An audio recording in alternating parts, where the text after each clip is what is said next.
Hi everyone, so I've been asked to do a tutorial on how I make my News to You interactive Google Slides. So I'll just show you real quick how I do it. First of all, I like to download mine as a PDF because I just feel it's easier to navigate through the pages and just a lot faster than having to go through the iDoc option. So you could save it as a PDF straight onto your desktop or onto your Google Drive. I just save it onto my Google Drive so it doesn't take space on my desktop. So I have a few things open. First off, I have these slides open, and I also have a PowerPoint open, and I'll show you why I do that. So first off, when we go into the slides, we have to change the layout here. So for that, you can just go to Page Setup, and you can just go to Custom, and down here, you can do 7.5 by 10, and it'll make it portrait size. And I just go ahead and delete that off, and you can make a couple pages and just do blank ones. Okay, so the next thing is that if you go to your PowerPoint, it's the same thing. I already have mine set up that way, but it's essentially the same steps as well.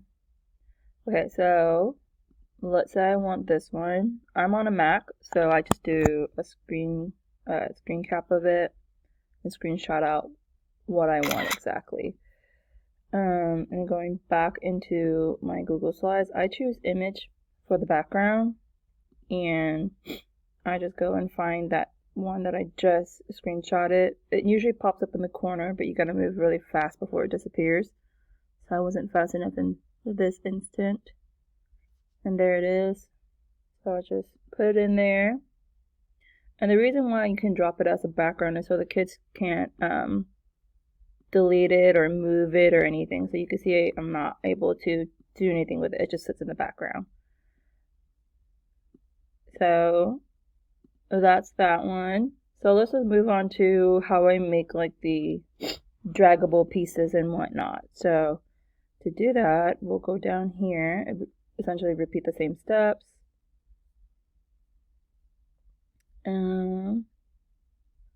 Actually, while we're here, let's do this one. So how I like to do something like this, like the reviews where you have multiple choices and you want the kids to be able to show their answers, and most of our kids will have a hard time drawing a circle on the computer. And plus, even in the Google Slides, they don't really have a draw option, so you can't even do that anyways. So here I just go back to my Google Slides, I choose background, choose image, and this pops up. Go back here, and because I'm going to do this full sheet, I don't want to do anything extra to it. I just drop it straight back in there. And so again, it doesn't move or anything. So to get the kids to be able to show what their answers are, I just go and click the circle option. I like to do it in red, so that way it just sticks out more, it's easier to see. And I like to make my line a little bit thicker, and to make the background transparent as well. So you can make a couple, just copy, paste, and do a couple of them. And you can type out the instructions here, like read the question, then click and drag the circle over to your answer. So to make it very apparent to the kids, I'd like to put it right next to each question so they know that all these circles need to be used. So again, just copy, paste, instead of having to make it over and over again. So there's that one. Now to do the draggables, I have to go back to my slides and find one that has something that needs to be dragged. So these don't have it because it's not the activity one.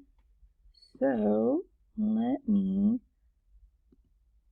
go into the one that does have it. I can find my folder with it. And so you can see that I saved all of mine to my Google Drive because sometimes we don't get to it or for whatever reason. So I just have extra sitting back here just in case, we need something, especially good for subs. So here are all the worksheets I had saved. So you just open that back up. Okay, so this is where the PowerPoint comes into play. So I'm not going to screenshot this off this whole thing and put it into the Google Slides just because they'll confuse the kids. I want to make it very apparent that these are supposed to be moved onto these boxes. So I screenshot it off from here down, and I put it into PowerPoint so I can manipulate the size. Because if I just use this little square, the screenshot that I used, and put it into Google Slides as the background, it stretches it all out. So it deforms the font and all that, and it just looks weird, and then it doesn't give you enough room down here to put your draggable pieces as well. So again, go back here, I go to a new slide, I go off to my PowerPoint, and I just screenshot it off the PowerPoint. So if you have a Mac, this definitely makes it a lot easier to do. Oops, I forgot to do it as a background, sorry.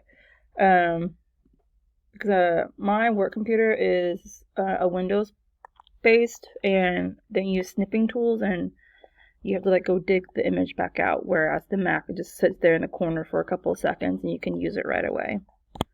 So I just screenshot it off. Oops. Oh, same.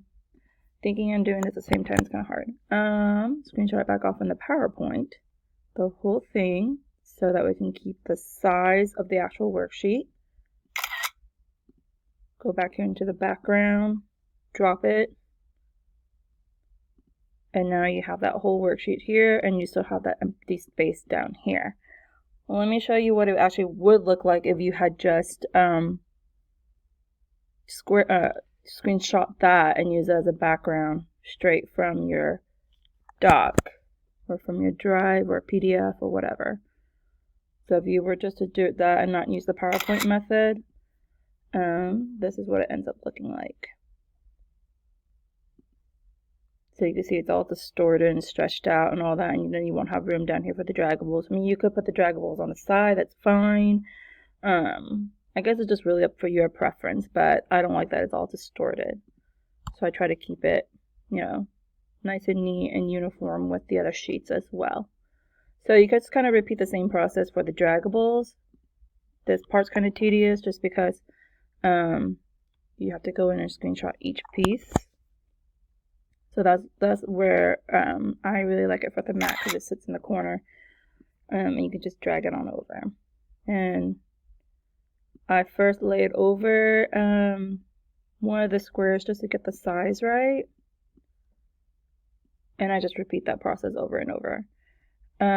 Of course, you can also teach your kids, like obviously if this is too small, teach your kids how to zoom in and scroll, so that way they can click and drag where it needs to go.